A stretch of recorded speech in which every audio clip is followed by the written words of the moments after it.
On va parler du paludisme, également appelé malaria. La maladie fait près de 500 000 morts par an, principalement en Afrique. La situation est d'autant plus préoccupante que depuis plusieurs années, les parasites développent des résistances aux molécules antipaludiques et les moustiques craignent de moins en moins les insecticides. Aujourd'hui, aucun vaccin n'est disponible et pourtant, on sait depuis très longtemps qu'une plante soigne efficacement la maladie. Cette plante, venue de Chine, qui s'appelle l'artémisia, est pourtant déconseillée par l'OMS et interdite dans un certain nombre de pays. Mais que cache cette interdiction? Peut-être les intérêts financiers des laboratoires pharmaceutiques qui ont fait de la malaria un business. En Afrique, justement, des chercheurs mènent des études de terrain pour prouver que l'artémisia est efficace et sans danger.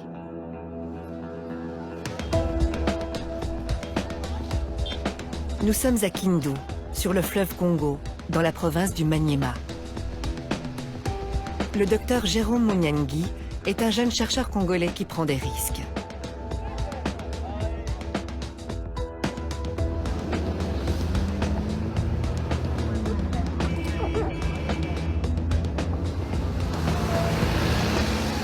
Après 3 heures de piste, le docteur Munyangi est accueilli comme l'enfant prodige dans son village natal.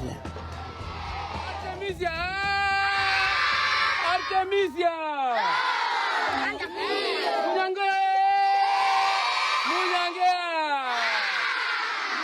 Les écoliers font la fête à l'homme qui les débarrassera peut-être de la malaria.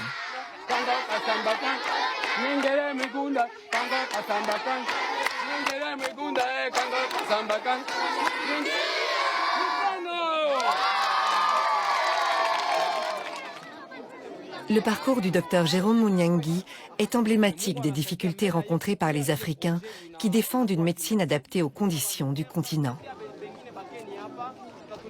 Mon premier contact avec l'artémisia, suite à une crise de paludisme que je fais à Kinshasa. C'était un paludisme résistant, parce que j'avais déjà pris des antipaludéens, ça ne marchait pas. Et un ami qui travaille déjà avec l'artémisia m'a proposé la plante comme traitement. Je lui ai dit, bon, je n'aime pas les charlatans avec les plantes, qui traitent avec des plantes. Il a insisté beaucoup. Et le 3e jour, je me sentais déjà très bien. Il n'y avait plus de maux de tête, il n'y avait plus de fièvre, ainsi de suite. Et à la fin du traitement, le 7e jour, je suis parti refaire les examens des laboratoires. Tout était vraiment très bien. Je n'avais plus de plasmodium. Et voilà, et c'était mon premier contact avec la plante artémisia. Pressionné par ce résultat, le docteur décide de consacrer la suite de ses études à la plante. Son diplôme de médecine et quelques feuilles d'artémisia sous le bras, il entame une maîtrise S-Sciences à Paris.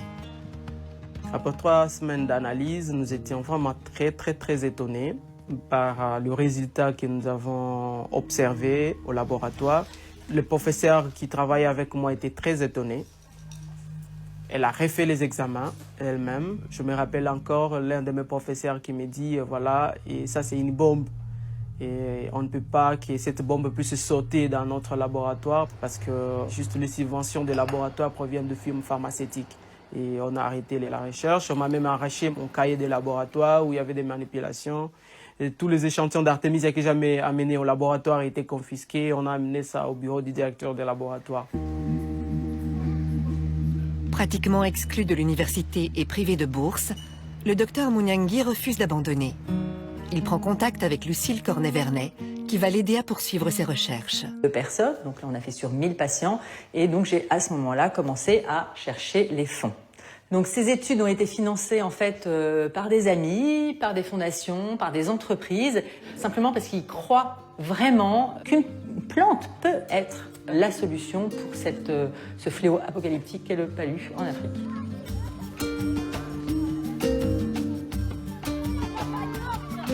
Une fois le financement acquis, le docteur débute l'étude au Maniema.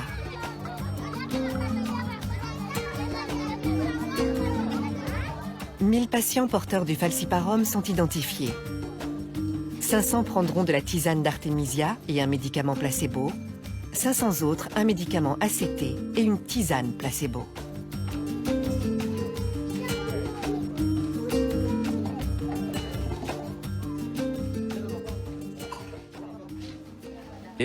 Et la tisane, les deux avaient un bon résultat clinique. Mais quand vous faites la parasitologie, vous allez trouver que les malades qui étaient sous tisane, il y avait disparition de la charge parasitaire. Mais tandis que les malades qui étaient soumis sous traitement ACT, il y avait encore des parasites dans l'air sang, même si leur état clinique était déjà amélioré. Oui. Les résultats sont en effet spectaculaires. Alors que les médicaments ACT sont jugés efficaces à 80%, la tisane affiche un score de 97%. Et sans effet secondaire, contrairement aux médicaments. Le résultat était surprenant, positivement, et c'est là que les ennuis commencent avec la médecine conventionnelle. Quel genre d'ennui? Le premier ennui, c'est l'interdiction. À la fin de l'étude, nous devions organiser une conférence. Lorsque nous avons remis le résultat au médecin-chef des zones, tout de suite, il s'est interposé. Il a dit « J'interdis, cette conférence n'aura pas lieu et je préfère que Jérôme puisse se taire et pas communiquer ses résultats à la population. » Ils ont vu que la tisane avait un meilleur résultat que les ACT et on nous a fait montrer que les différentes firmes pharmaceutiques risquent de couper leur appui. Et on a trouvé qu'il y avait orgueil, on m'a démis de mes fonctions. À votre avis, d'où viennent ces ennuis? À mon avis, les ennuis viennent de firmes pharmaceutiques. Qu'est-ce qui vous permet de dire ça? Après les publications des résultats, on a dit aux patients que voilà, la tisane était efficace et eux-mêmes l'ont observé. Et là, les patients n'achètent plus les ACT en fait. Nous devenons de plus en plus gênants. J'étais interpellé par un grand dépôt pharmaceutique à Kindu qui m'a dit mais nous avons les ACT, on n'arrive plus à les vendre vraiment à cause de votre étude. Et là, monsieur, vous êtes en train de piétiner sur nos business. Lorsque les médecins congolais parlent des firmes pharmaceutiques, ils ne font pas référence aux multinationales cotées en bourse. Les pressions s'exercent au niveau provincial. Ce n'est pas Big Pharma qui est à la manœuvre, mais les dépôts pharmaceutiques locaux.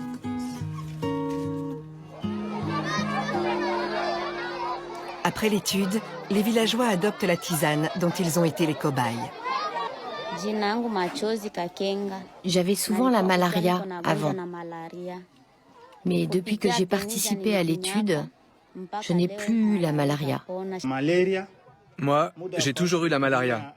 Mais en prenant la tisane d'Artemisia, je me suis senti beaucoup mieux.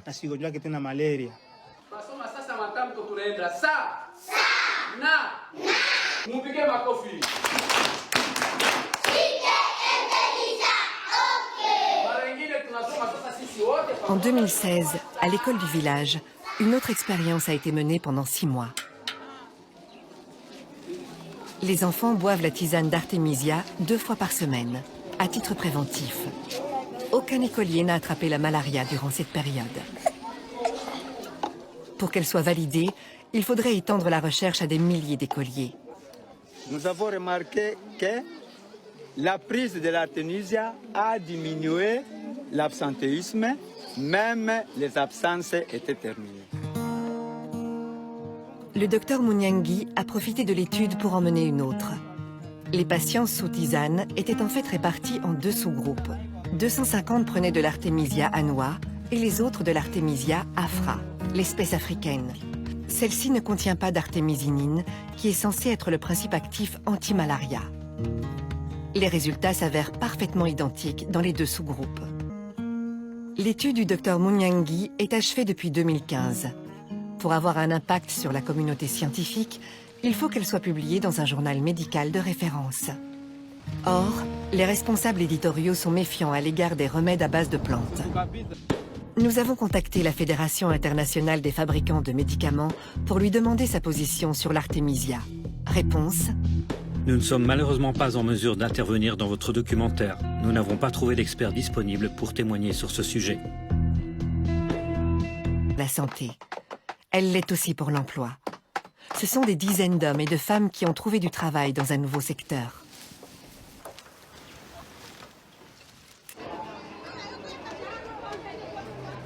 Ce qui fait le succès de l'Artemisia, c'est aussi son prix.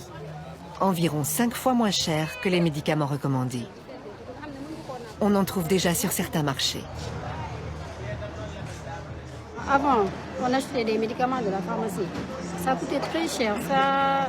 Et puis quand tu avais le palais, quand tu buvais ça, ça ne te guérissait pas tellement là. Mais avec la venue de la tisane c'est moins cher et puis ça guérit vite.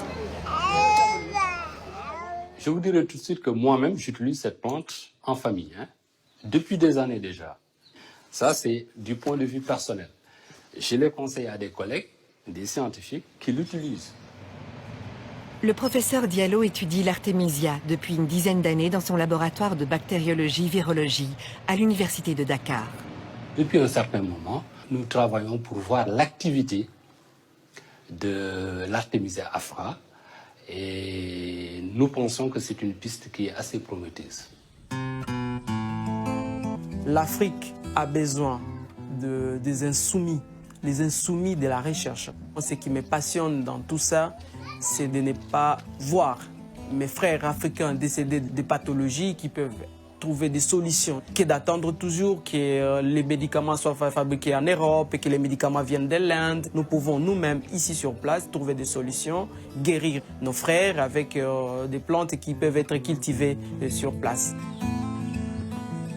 Si la tisane d'artémisia s'avère être l'ultime remède contre la malaria, on se demandera sans doute pourquoi tout ce temps perdu, toutes ces victimes, tout ce business.